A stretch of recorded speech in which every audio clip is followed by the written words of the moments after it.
Cinema দেখতে আসা? দম সিনেমা দেখতে এসেছিলাম। দম দেখতে আসার কারণ? কারণ এটার টিজারটা খুব ভালো লেগেছিল, মানে একটু ইউনিক করেছে, এই জন্য দেখার কিউরিওসিটিটা অনেক বেশি বেড়ে গিয়েছিল। ঈদে টাইম পাস হিসেবে দেখতে আসা নাকি সিনেমার প্রতি ভালোবাসা থেকে আসা? সিনেমার প্রতি ভালোবাসা ইদানিং বেড়েই গেছে, এছাড়াও ঈদের টাইমটা এনজয় করার জন্য আসা।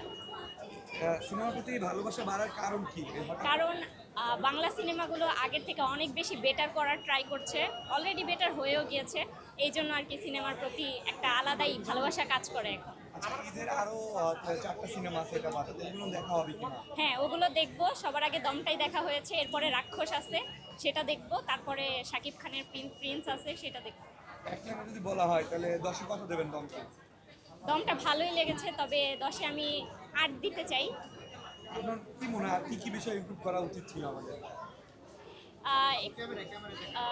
অ্যাক্টিং খুবই ভালো ছিল, নিশো ভাইয়ের অ্যাক্টিং নিয়ে কোনো কথা হবে না, কিন্তু মেকিংটা যদি আরেকটু ভালো করা যেত, মানে একটু টাইম নিয়ে, যদি অত কিছু বলতে চাচ্ছি না, কিন্তু তাও খুবই ভালো হয়েছে, সব মিলে খুবই ভালো ছিল।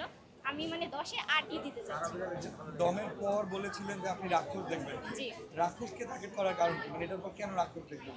কারণ এই ফার্স্ট টাইম সিয়াম ভাইয়ার এরকম একটা টিজার দেখেছি, যেটা মানে খুবই ভালো লেগেছে, ইউনিক, বা একটা মানে খুবই ভালো একটা মুভি হতে পারে, সেই আশা নিয়ে আর কি দেখার ইচ্ছাটা জেগেছে আর কি। অনেকে বলছে যে এরা পারিবারিক সিনেমা না, এটা বিষয়ে কি বলতে যাবেন?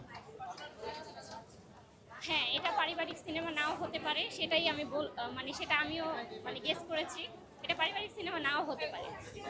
না, এই যে সিনেমা নিয়ে এত সব ভেরিয়েশন চলতেছে বাংলাদেশে, তার মধ্যে সিনেমা ইমপ্রুভমেন্টের বিষয়ে আপনারা বলতেছেন, তো আপনাদের কাছ থেকে আর এক্সপেকটেশন কি, আর বাংলা সিনেমা কি কি ইমপ্রুভ করা দরকার বলে আপনার মনে হয়?